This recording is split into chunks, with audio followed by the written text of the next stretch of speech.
So welcome to our Turing-Roche Knowledge Share Series event. The aim of these events is to showcase research the partnership is producing and to bring together members of the Turing, Roche and wider scientific networks to build community, hear different perspectives on topics in data science, and ultimately build those new connections. And this is a monthly event. So just to get started, I'm going to share a couple of quick slides to give you an overview of the partnership. So you should be able to see my full screen there. So the Turing-Roche Partnership, the clue is in the name. It's a partnership between the Alan Turing Institute, which is the UK's National Institute for Data Science and AI, and Roche, the global pharmaceutical company. So we initially collaborated as organizations through a data study group, which is a Turing-style hackathon. Then we did a 12-week research project on lung cancer, and we formally launched our 5-year partnership in June 2021. And to the kind of guiding light of our partnership is our North Star, which you can see here. So ultimately, we're collaborating together to explore this term of patient and disease heterogeneity, why patients respond differently to treatment, and why diseases manifest in different ways in different people. And we're doing this through advanced analytics. So as you can see from this North Star, there's a lot of different research activities and areas we could explore in these 5 years. And you can find out more about our current activities on our partnership page, which is on the Turing website. And what's not reflected in this North Star is the connections and the collaborations we want to build. So it's really critical for us to be running events like this to get the community involved. So today's topic is AI and precision medicine, which is very relevant to our partnership. So exploring how AI insights can help us to diagnose and treat patients as individuals. So I'm really delighted to welcome our 2 speakers today, Dr. Samaneh Abbasi, who is a senior data scientist at Roche, and Professor Zoe Kourtzi, who is a professor of cognitive computational neuroscience at the University of Cambridge, and is also a member of our partnership expert advisory panel. So as mentioned, we'll be hearing short talks from both speakers, and then we should have plenty of time for questions at the end.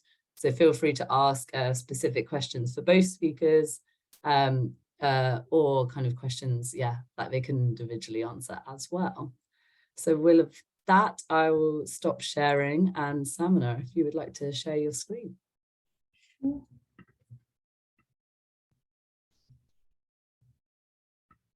Okay, so can you see the screen well? Yep, that looks good.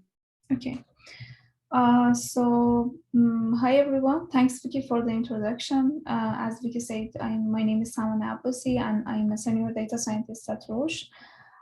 This work that I'm going to present today was published last year in MICAI. We presented that at one of MICAI workshops, and it's about predicting molecular subtype for breast cancer patients using H&E specialized backbone. So a quick introduction to digital pathology, just in case there are some people who are not familiar with this type of data. So basically, digital pathology is short for digital histopathology, and histo is the Greek word for tissue.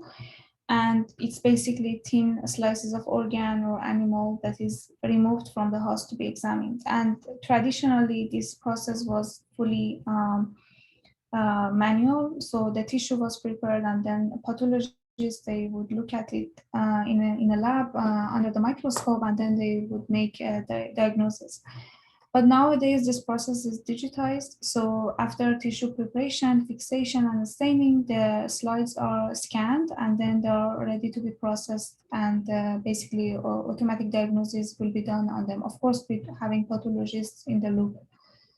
And then depending on the target or what we want to see in these images, this type of stainings can help to basically magnify or to highlight different contents in these tissues. For example, if we use hematoxylin and eosin staining, or in short H&E staining, we can see cellular content, so morphological patterns in these images. And if we use IHC or immunohistochemistry staining, we can see cellular surface antigens. And here you can see in the bottom of the slide a sample tissue section on the glass, which is ready to be scanned. And normally during the scanning, different magnifications of these slides are prepared. So the scanning is done at different magnification levels. And depending on the magnification level, the content that you can see in the images is different from each other. And here you can see just a small crop of, for example, these huge slides. Basically, these images are very large in terms of size. They are normally gigapixel images. The project itself is about personalized healthcare.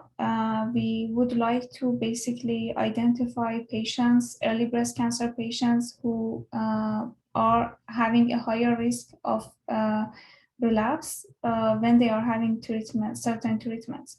So not always the existing treatment options are optimal for all the patients. And it's if we are able to identify the patients that will not respond well at earlier stages, then we can personalize the treatment options for them and optimize them for them so that they will have a better chance of survival. In general, these kind of tools, it provides additional support for clinicians who are making the decisions about treatments of individual patients. There are different ways to basically identify these patients, and the easiest probably way is to use end-to-end approaches.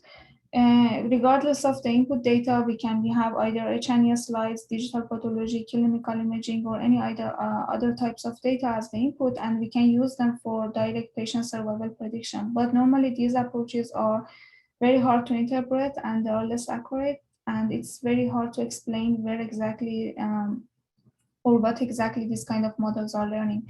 That's why we are taking some shortcuts, and we are trying to, instead of doing this in an end-to-end way, doing it in a step by step, and focus on basically clinically known factors to identify them first, and then build the prognostic models on top of them. So in this work, we focus on one of the prognostic factors, which is molecular subtype.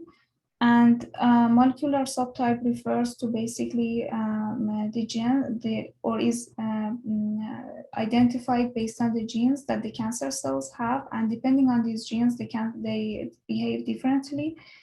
And the presence of specific proteins or receptors for hormones determines these kind of molecular categories. The reason why we need to identify them is that depending on the presence of each of these hormone receptors in the breast cancer, the patients have different prognosis rates or levels. For example, the patients who have hormone receptor present in breast, they normally have the best prognosis, so their treatment options are clear. But the ones who are HER2 positive or triple negative, they have poorer prognosis. And for example, for triple negative patients, they have the worst prognosis, and now there's no targeted treatment for them. So it's very informative to identify these molecular subtypes first in order to be able to know what kind of treatments they need. And the standard practice to identify or to determine these molecular subtypes in the clinics is to use multiple IHC or immunohistochemistry stainings, which is very expensive and is not available everywhere. Basically, for each category, a separate staining needs to be done. And in this research, we wanted to answer the question whether we can use only the single H&E slides to identify these different categories or not. So we have one-step prediction, basically, not doing it in a multi-step way. Here you can see the overview of the algorithm that we used, and I will go through them one by one in the next slides, but in general, we have two steps. The first step is pre-processing and feature extraction for us, and the second step is the actual molecular subtype prediction.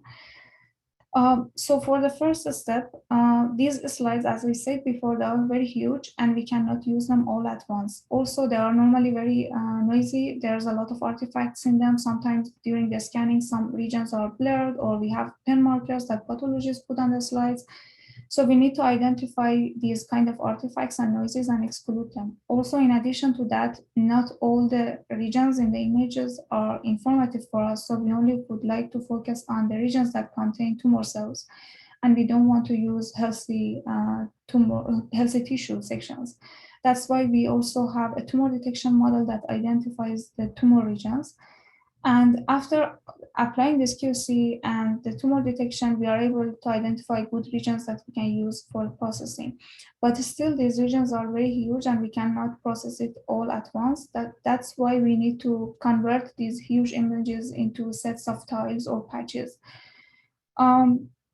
We extracted these tiles at 20x magnification because it provides a good combination of both cellular and global context for this specific end goal that we have in this work.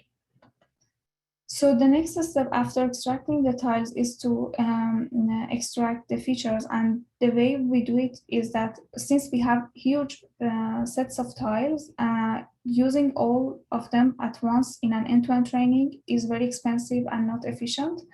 It's computationally very slow. That's why we normally use pre-trained backbones. But the pre-trained backbones which are available normally in computer vision, they are pre-trained on ImageNet and on these kind of natural images. And they're not optimal for digital pathology because the contents are totally different. But if you want to pre-train our own network, we don't have large sets of labeled data available similar to ImageNet. That's why we use a self-supervised learning approach in which we use sets of auxiliary tasks to supervise the model. In this way, we don't need to use expensive annotations, and the model automatically learns the contents of these images. The approach that we use is called BULE, or Bootstrap Your Own Latent. Here in the bottom of the slide, you can see the reference. And we created a large sets of tiles from different tissue types and cancer types. So it's not only breast cancer, but also other types of cancers. And the data are coming from different types of sources, scanners. So it's a very diverse data set that we use for training. And we evaluated this backbone, which we pre-trained on different benchmark tasks. So we know that the features that the network has learned are good enough and representative enough to be used for other downstream tasks. So after pre-training this network, we extracted the features for all the tiles. And now for each tile, we have an embedding vector. So instead of using the tiles for the training, we can use the embeddings for training our downstream model.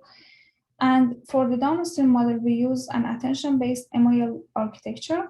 And the reason for that is that these slides, they only have one label available, and this label comes from IHC staying the slides. So, and each slide is converted to sets of tiles. So all these tiles, they have the same label, even though not all of them are informative. And basically, it's similar to a weekly supervised training that not necessarily all the input that we have is informative. That's why using this attention-based multiple instance learning framework helps to identify informative regions and focus on informative tiles, and discard the ones which are not contributing to the final prediction. So for training this, we put together a diverse set of public and private data sets, and we try to include not only different data centers, but also different scanners, so to make it as diverse as possible. Also, another consideration is that these samples may contain different antigens at the same time. So it was a bit difficult in terms of considering which classes to use for training the model. So we try to come up with different configurations or different classes depending on availability of each of these receptors in the images. And sometimes these categories overlap, so it's also not a very perfect and clear separation between categories. So we consider different combinations of these classes. Also, we try to design different experiments just to focus on each of these individual homoreceptors, and also to try to control the complexity and sample size by designing these 3 different experiments. And moreover, for each of these experiments, we consider two test sets. So one of them contains 20% samples from all cohorts, and the other one contains samples, basically unseen data sources. So no sample from that data center is used in the training set. So this second test set helps in understanding the generalization of the algorithm. Then we basically trained the model and on these different experiments, and we tested on different test sets that we had.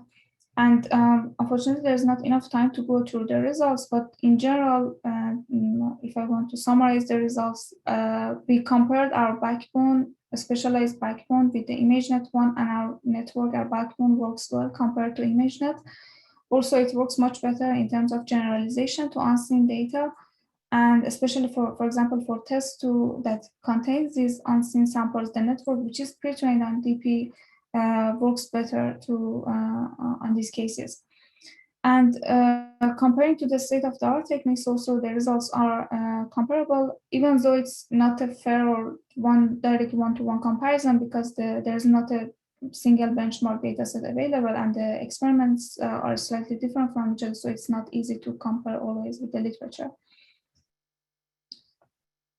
Also, we looked into interpreting what the model has learned. So we used this attention architecture, and we basically created some heat maps. And these heat maps show which regions of the image have a higher attention value, or which regions contribute more to the final decision. And we asked our pathologists to review them, and basically they confirmed that the patterns and the morphological cellular features that the network is focusing on, they correspond to what is expected from biological point of view or from clinical point of view, which was good. And it shows that this model is learning a meaningful pattern, and it's useful to basically to predict these kind of subtypes or biomarkers. So in conclusion, these H&E images, they contain rich sets of information, and they shouldn't basically be discarded, because they are a better alternative to using multiple IHCs at the same time. They are cheaper and available much more compared to IHC staining. Also, it shows that it contains prognostic information that can be used later for final patient survival prediction, which is our ultimate goal. Also, another conclusion is that, of course, using this pre-training approach, it helps in terms of, first of all, speeding up the training process and optimizing it. And we can use it in a transfer learning setting. And it works better in terms of generalization to unseen data. And in terms of the biological signal, or what we found from these images, what we found is corresponding to what we should expect from a biological point of view. For example, we found that the discriminatory morphological patterns for HR positive samples are very harder to identify when HER2 is also available.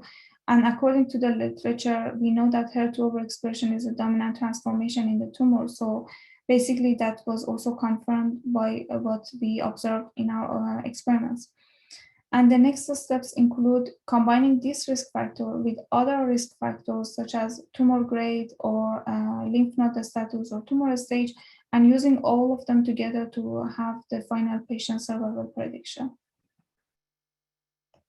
That was it. I don't know how I did in terms of time.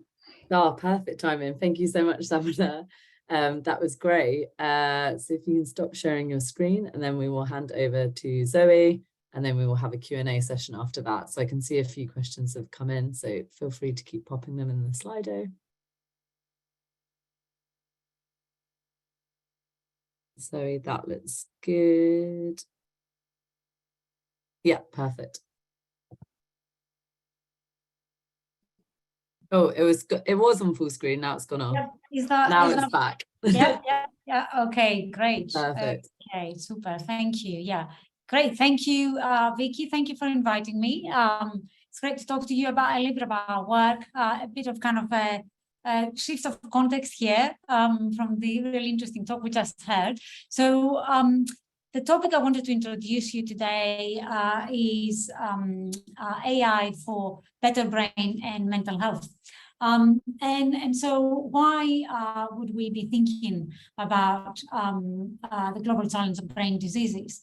One reason is that at least 1/3 of all disease burden comes from neurological and psychiatric conditions, and this is growing. Dementia recently became the leading cause of death in the UK, and there's growing mental health crisis, particularly in young people, also coming out of the pandemic. So as scientists coming from cross-disciplinary domains, like, for example, AI, machine learning, and neuroscience, the question we ask is, can we use AI to predict brain and mental health disorders early and precisely? And today I'd like to tell you about a first success story that we've had in developing AI-guided solutions and tools for predicting dementia early. Now, the challenge we have when we look at neurodegenerative disorders like dementia, and we try to predict early, is that there's great heterogeneity and a good amount of misdiagnosis. So we know that the diseases that cause dementia happen in the brain 10 to 15 years before individuals have symptoms. And that makes the diagnosis actually really hard because about 30% of the individuals that are initially diagnosed with mild cognitive impairment, which is early stages of dementia, will be misdiagnosed. So we have 30% of cases, because of the heterogeneity in the population, that we will have a misdiagnosis of dementia. The other challenge is that there are many different subtypes of dementia, and they affect the brain differently, and they have different survival rates. So it's really important to be able to precisely diagnose the different subtypes and the different neurodegenerative disorders so that we can actually target the clinical pathway more specifically to individual patients. So this heterogeneity and need for precise diagnosis is key in neurodegenerative disorders.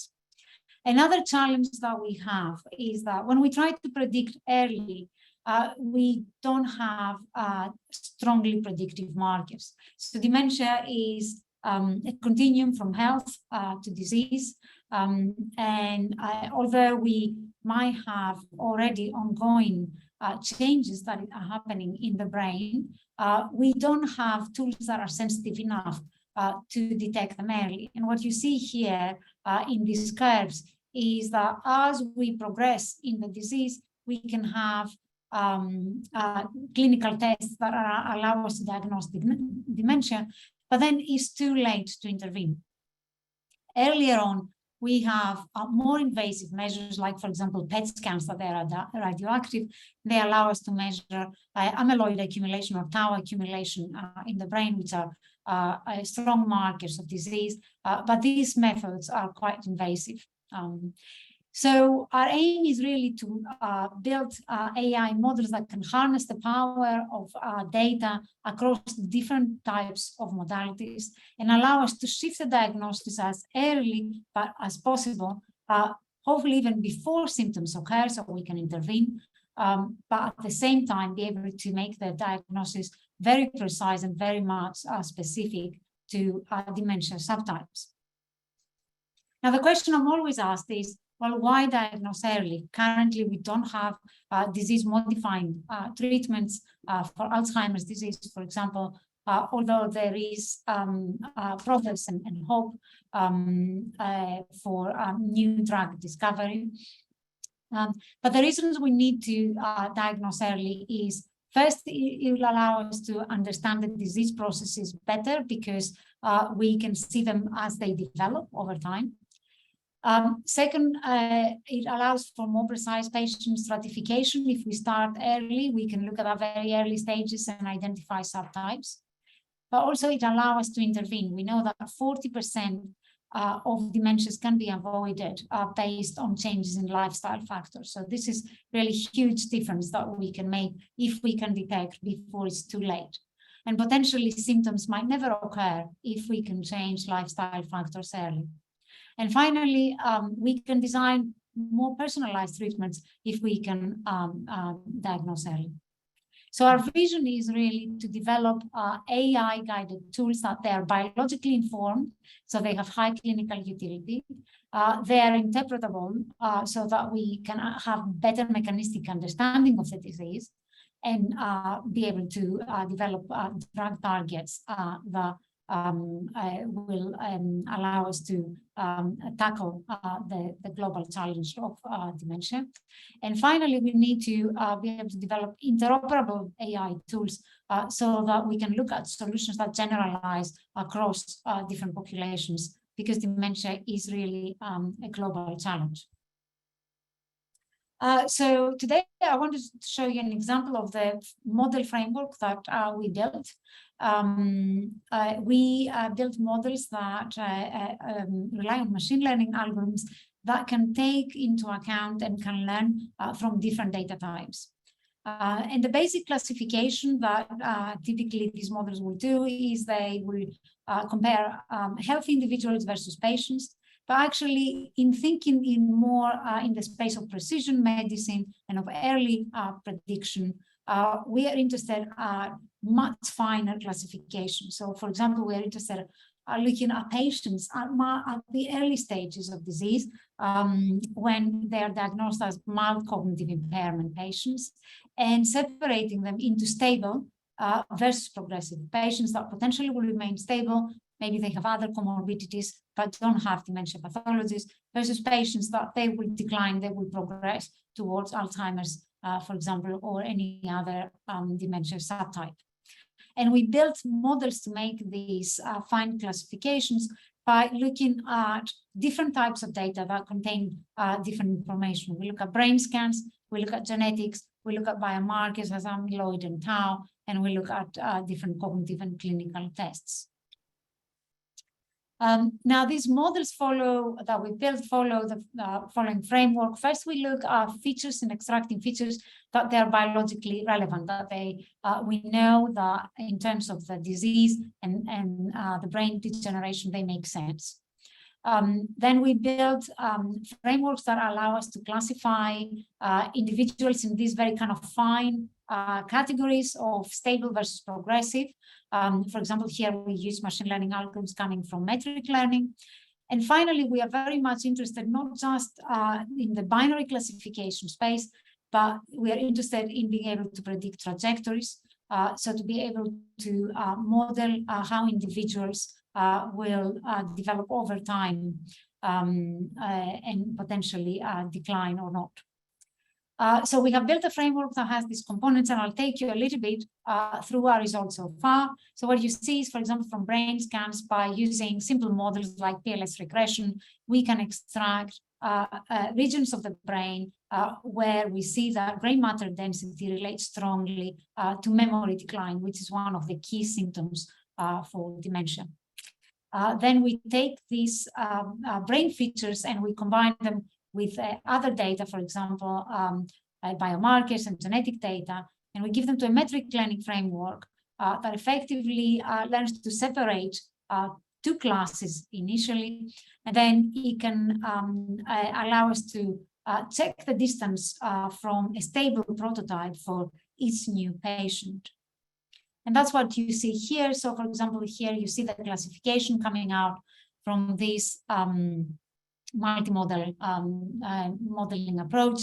We trained the model with brain scans, with gray matter from the brain scans, with amyloid as a biomarker, and with APOE4, which is a genetic marker for dementia.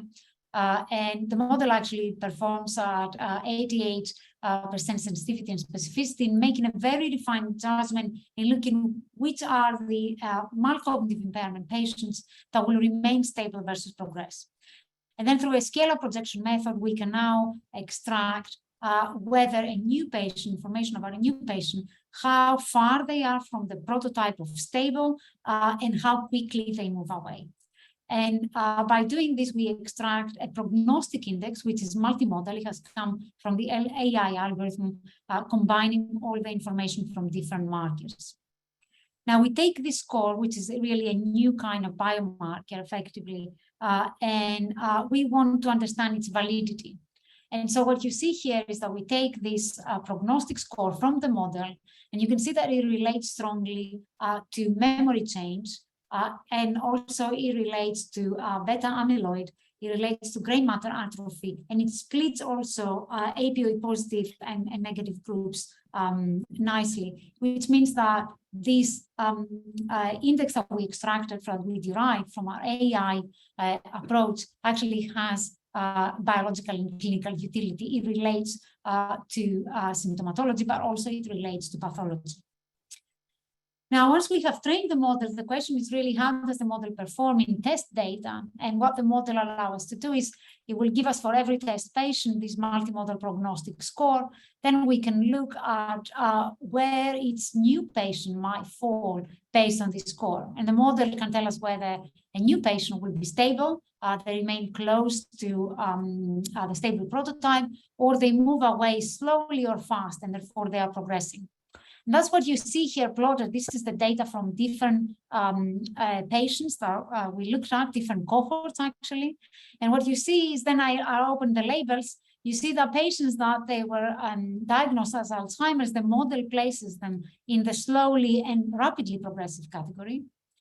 Patients that have early Alzheimer's, they are primarily in the slowly progressing. Patients that were diagnosed as no dementia, the model says they will remain stable. And so far, you can see that the model is nicely validated against clinical labels. And the most interesting is actually that the model can predict on pre-symptomatic data. So this is individuals that they have signed up for research, but they have no symptoms. And what you see is that the model groups quite a lot of them in the stable category, but also has some of them slowly progressing. So that's suggesting potentially that most of these individuals will remain stable, while others might start expressing some pathology, but definitely slowly, not fast. So once we move from this kind of research space where the models are trained and tested with research data, we ask what is the clinical utility of these AI tools?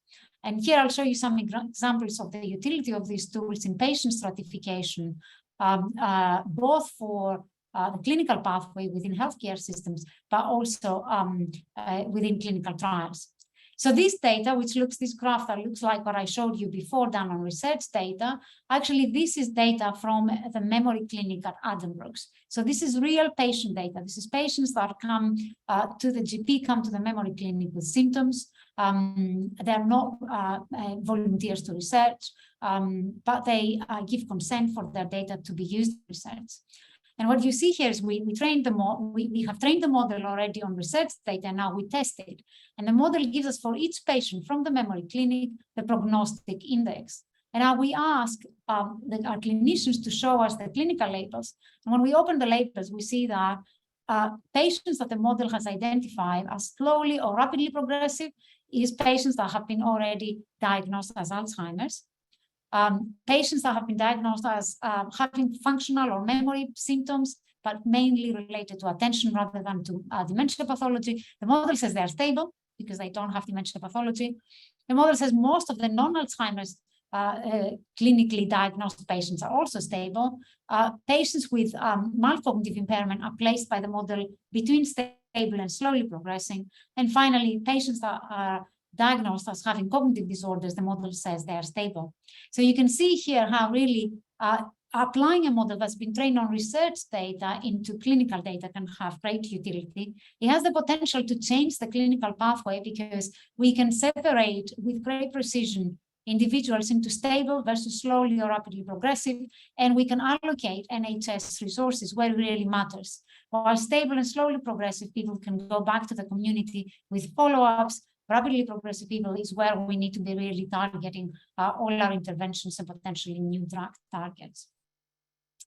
Now, another example of clinical utilities in clinical trials, what you see here is that the model actually, the index, the multimodal index that we get actually can predict changes in tau accumulation, which is a great marker used in clinical trials as input or outcome variable. And what you see is that people that the model says that they are stable actually have very little tau accumulation, while individuals what the model says that they are progressing have much higher tau accumulation.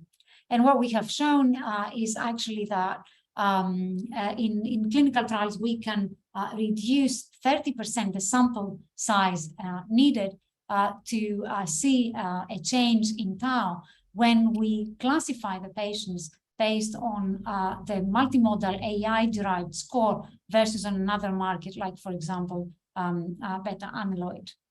And I wanted to show you this data because this is really hot off the press. So you can see we applied the models on closed clinical trials.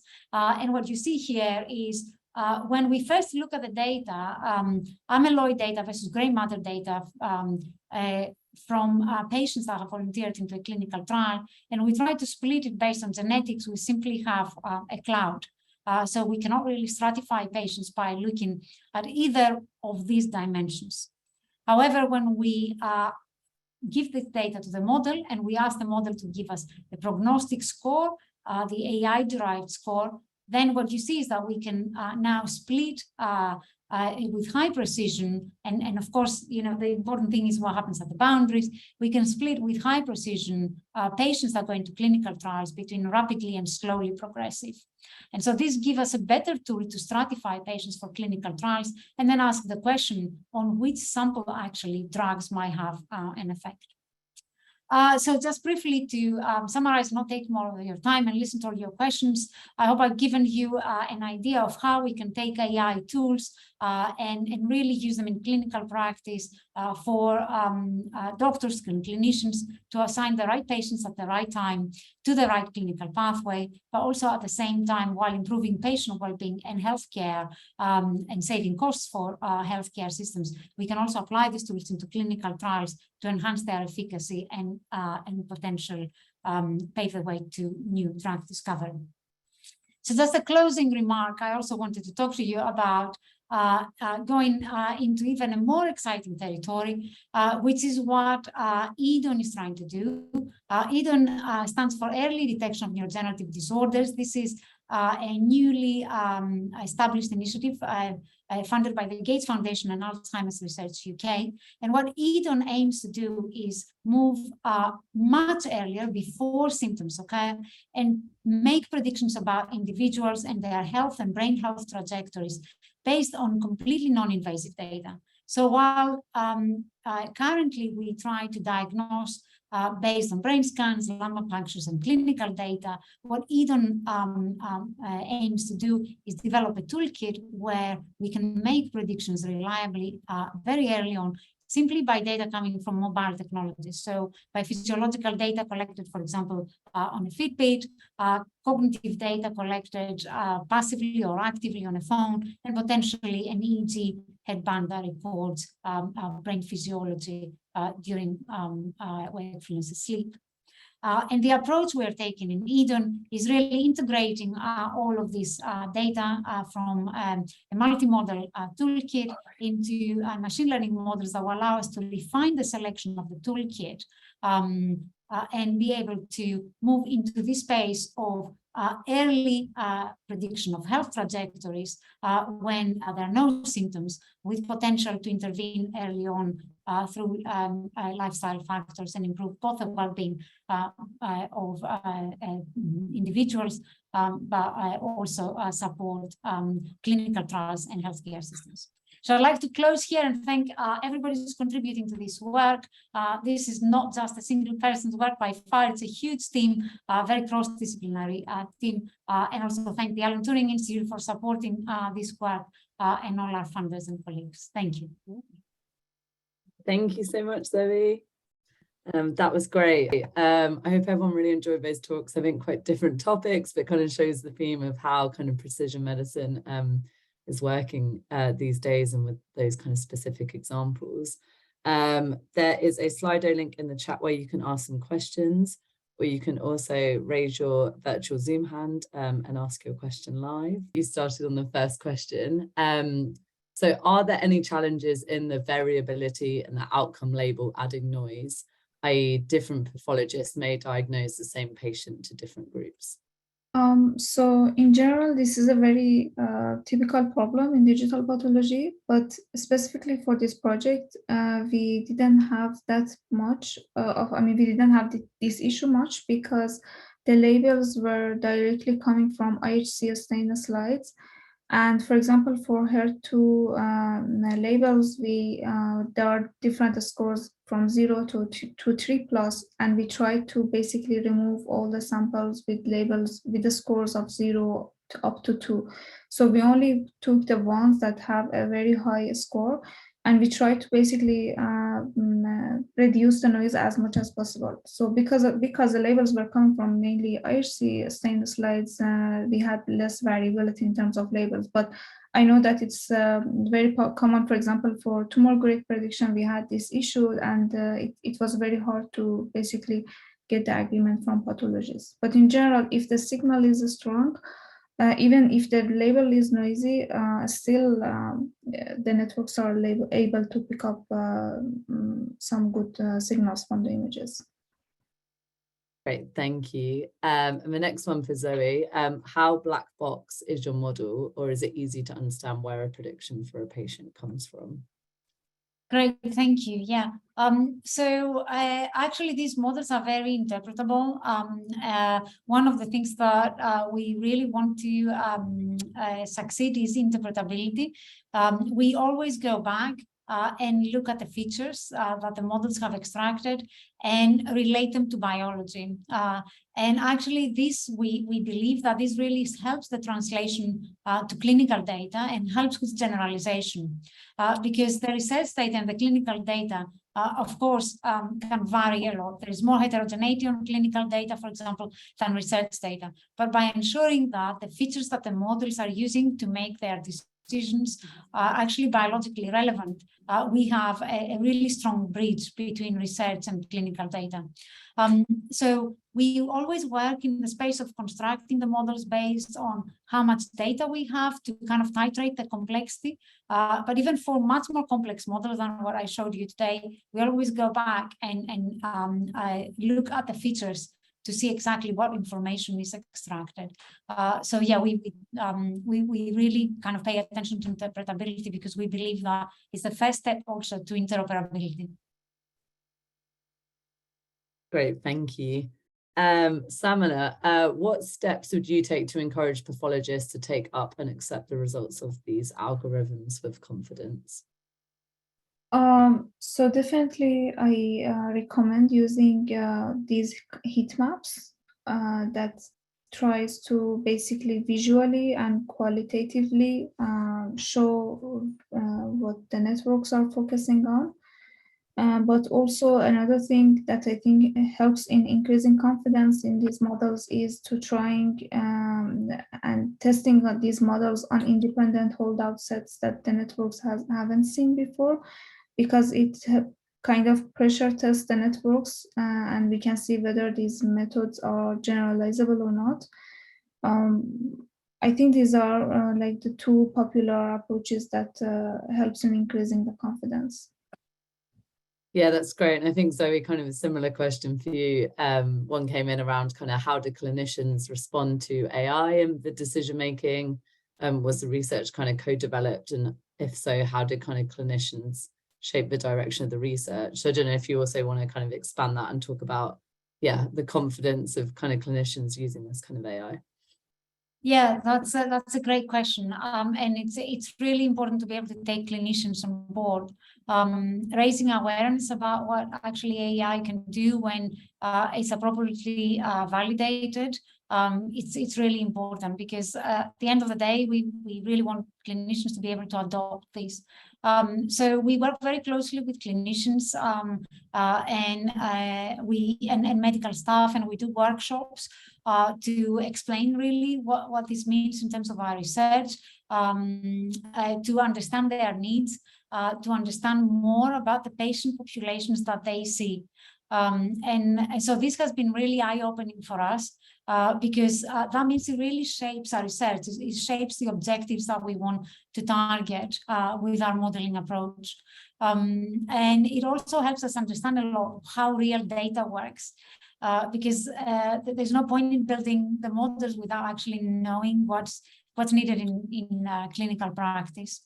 Yeah, I think it's really key to create this cross-disciplinary community where AI experts come together with clinicians, with neuroscientists, people that understand the biology, people that understand more about the patients, and we try and speak the same language. It's not always easy, but it does take work, but it's one of the key components. So yes, we are doing this in our work quite a lot. Yeah. Thanks, Zoe. And I think Samaneh also, I don't know, so another question's kind of come in saying, how do you reassure pathologists that you won't be replacing them? So again, I don't know if you kind of want to also give a answer that kind of similar question from Zoe in terms of how you kind of interact with the clinicians and pathologists. So I totally agree with Zoe that we need clinicians to basically interpret and understand, first of all, the needs and also how to use these tools. I totally believe that, I mean, the goal is not to replace clinicians, but to basically create or provide additional supports to clinicians, because it helps them in terms of decision making, to reduce the mistakes and errors that we know that it's common, and it's basically a supportive tool, not replacing tool. And without them, definitely we cannot do all of these automatic AI-based models. Yeah, Vicky, if I could just of course, follow from that, I think it's exactly what you said, Samaneh, that it's not about replacing. It's a decision support system for clinicians that we are trying to build, and effectively is the difficult cases. So clinicians will always tell me when somebody that has progressive neurodegenerative disorder walks into their clinic, they know. But it's really these early stages, and as we go towards more asymptomatic populations where we could make really a big difference, because that means people then don't have to come that late to be diagnosed when it's much harder to intervene. And so at that very early stages, it's single kind of data points are really hard to interpret. And that's where the algorithms that have seen thousands and thousands of patients and data of different modalities can make, once validated, a useful tool for the clinician. And it's always, I always say, it's like, imagine a clinician that has seen throughout their career thousands of cases, and they're very specialized, having along with that expertise, a tool that has seen patients from many different demographics with different genetic background. It's really about solving this kind of global challenges in healthcare, where these tools can play a major role as supporting the clinician. Yeah, definitely. I think, it's really useful to get that information, because I think that's often when people kind of hear AI and precision medicine, those are the kind of downstream questions that always kind of end up being asked.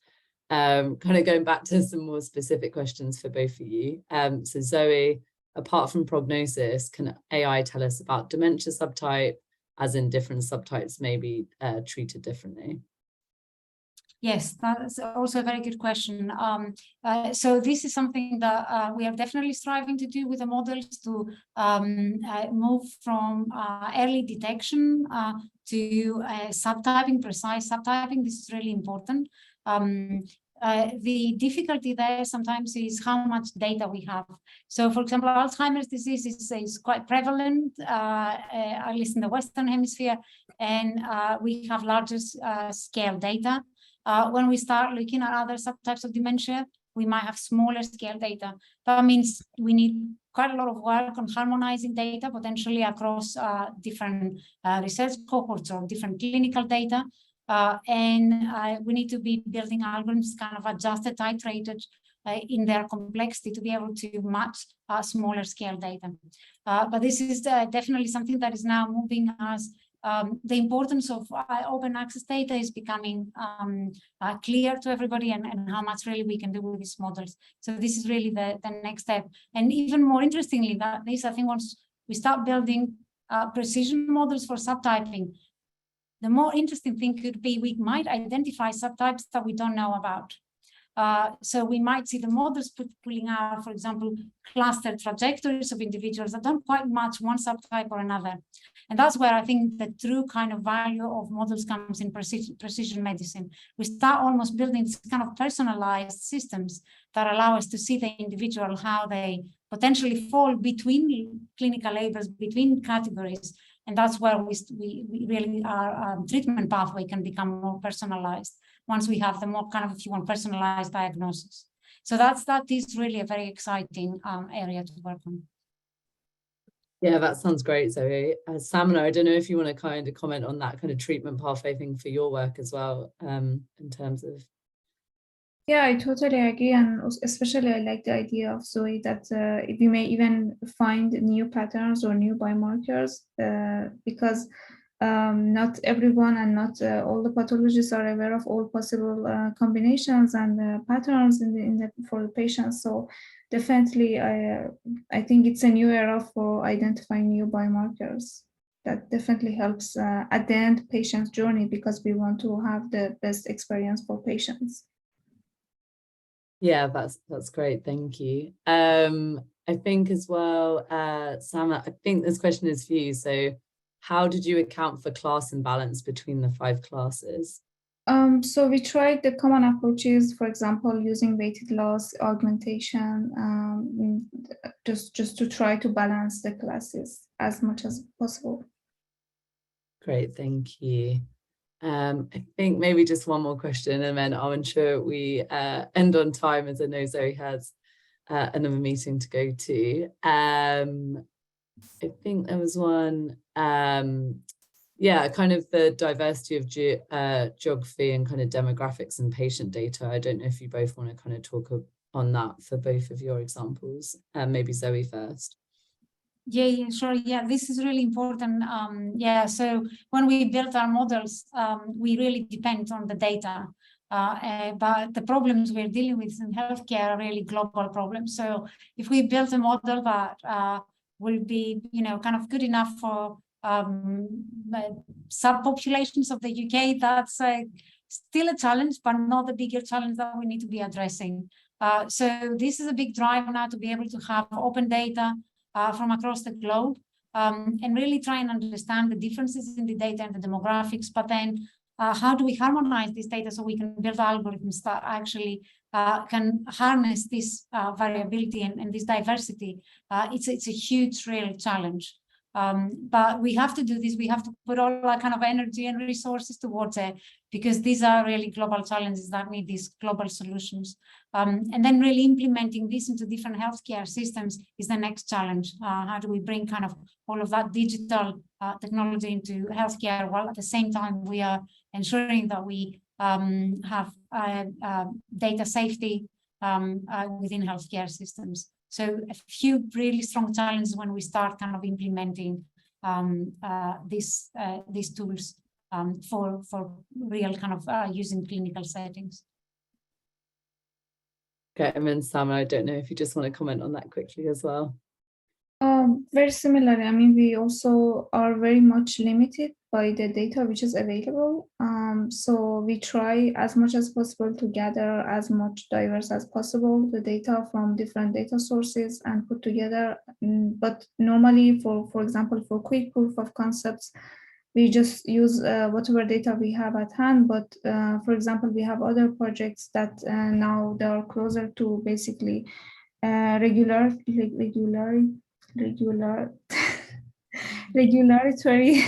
approvals and so on. And for those, it's very important to basically show that your model is generalizable enough. That's why we put a lot of efforts in creating a benchmark data set that contains as much diverse as possible, diverse data coming from different geographic areas or basically not only about geographic diversity, but also all other types of variations that may exist in the data. So we put a lot of effort in that, and it's a very essential step in order to basically be able to approve a product, to be able to use it at the end in clinics. Perfect. Thank you so much. And thank you so much to both of you. Those talks were great, and really enjoyed the Q&A as well.